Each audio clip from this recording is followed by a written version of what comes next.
Hi guys, so I'm going to add more about those who go around sleep, especially you being a girl, woman.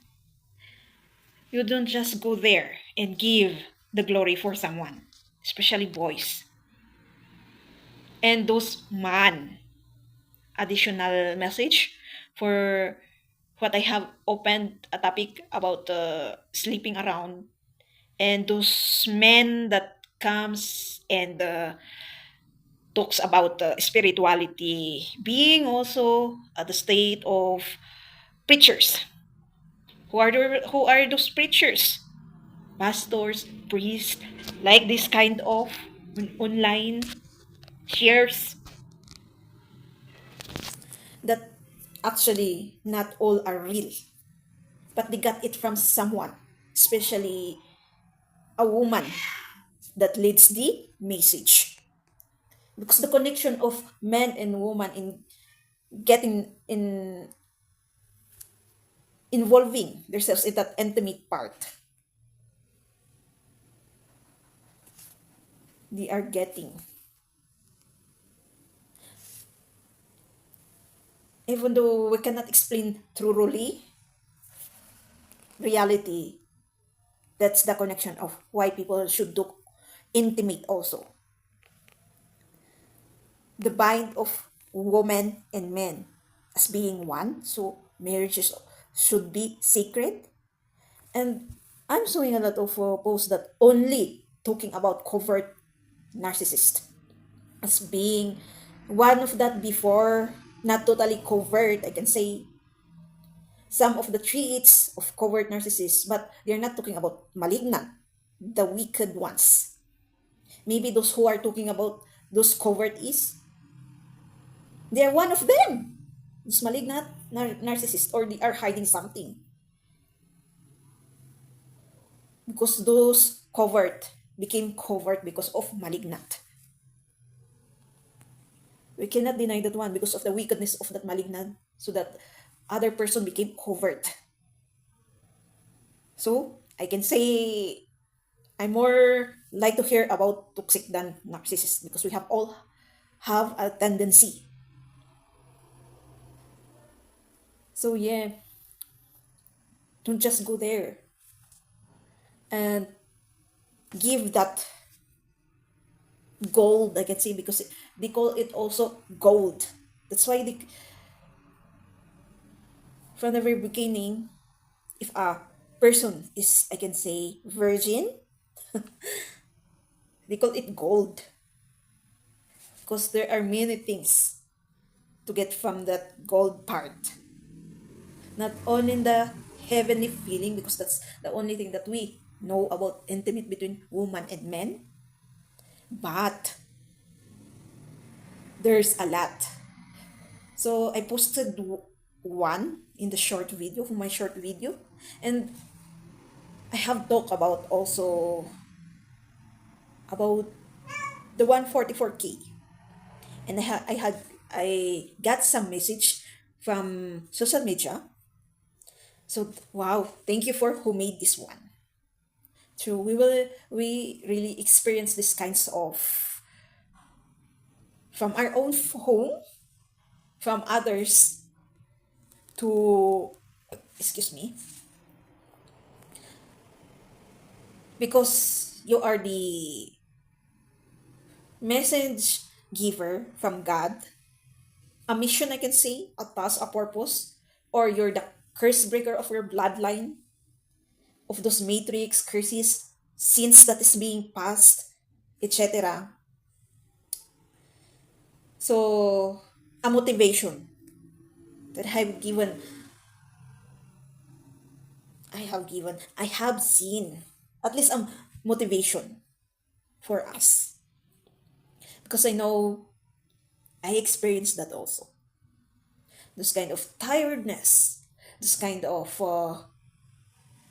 loneliness, and this kind of task when you are already awakened or starting or still going to awaken, to enlighten, in healing also.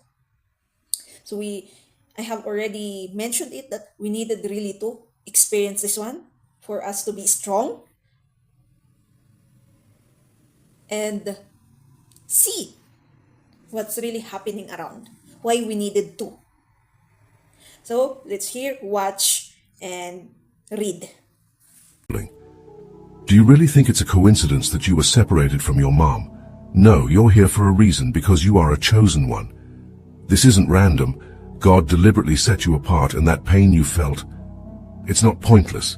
It's part of your divine preparation. What if everything you've gone through was meant to sharpen you, to strengthen you for a higher calling? Don't ignore this. Ask yourself, are you ready to face the reason why God separated you for something greater? You have always sensed the weight of separation, like a chasm that could not be crossed, and perhaps it made you question your place, your value, or even your worth in the eyes of God. But this was never a sign of abandonment. It was a divine design, a deliberate act from the Almighty to carve out a space where He could mold you, unhindered by earthly ties. The absence you felt wasn't an oversight, but a form of refinement, a fire through which your soul has been tested. He separated you from your mother, not to deny you love, but to set you apart for a love far greater than what the world could offer. In that absence, He speaks to you more clearly, more forcefully, drawing you into His purpose, unclouded by distractions. You were never meant to be like everyone else. Your path was always destined to be different.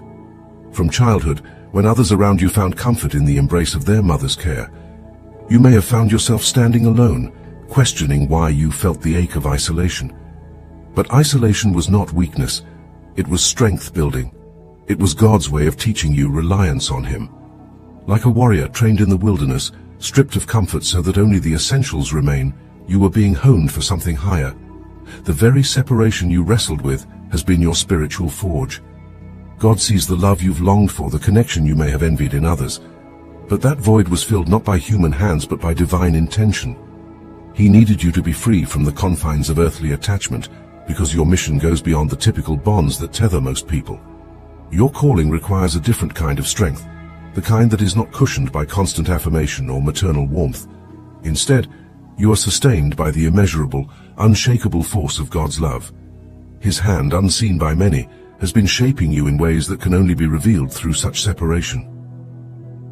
Look at the world as a battlefield, and you are a soldier trained in isolation for a war you may not even have known you were fighting. Others may have relied on the comfort of their mothers, but God required you to learn how to fight alone. In the quiet of your isolation you found Him. In the emptiness left by the absence of a mother's love, you discovered a love that is perfect without fault, a love that doesn't fade or fail. Your survival in this seeming void has prepared you for a strength others cannot understand, a resilience others cannot match. The separation you've endured is your training ground, not a punishment. It's the sculptor's chisel on the block of marble, cutting away the unnecessary to reveal the masterpiece within. Every moment of distance has been an intentional stroke, carving you into the vessel God needs for His work. It may have felt like a burden, like a weight too heavy to carry, but that burden was always intended to become the wings that lift you higher. God, in His wisdom, has removed earthly comfort to bestow upon you divine purpose. You were never meant to follow the crowd or to be held by the same bonds that hold others. He separated you to sanctify you, to claim you as His own, untainted and unburdened by the world's definitions of love. What you may have seen as absence, God saw as His presence, and what you thought was isolation was your invitation to step into the fullness of who you were always meant to be. God's separation of you from your mother was never an accident. This emotional and relational distance is a deliberate move, a signal that you are chosen. It might feel like you were abandoned or neglected, but what you endured was part of God's refining fire. The conflict, the strained words, the unspoken coldness, they were all tools, like a hammer against stone, breaking away the parts of you that were not meant to remain. In this divine chiseling, He has shaped you into something stronger, something more resilient, something capable of withstanding the storms that will inevitably come. Every argument, every cutting remark, every manipulation was a lesson in standing firm. You were not just hurt, you were sharpened. The battles you've faced with your mother have been some of the fiercest of your life. They were not mere disagreements, but cosmic clashes, struggles between what you are called to be and what the world would have you remain. I hope you learned something, at least even little. Thank you for watching. Don't forget to subscribe, click the notification, comment if you want, and share some of my next videos.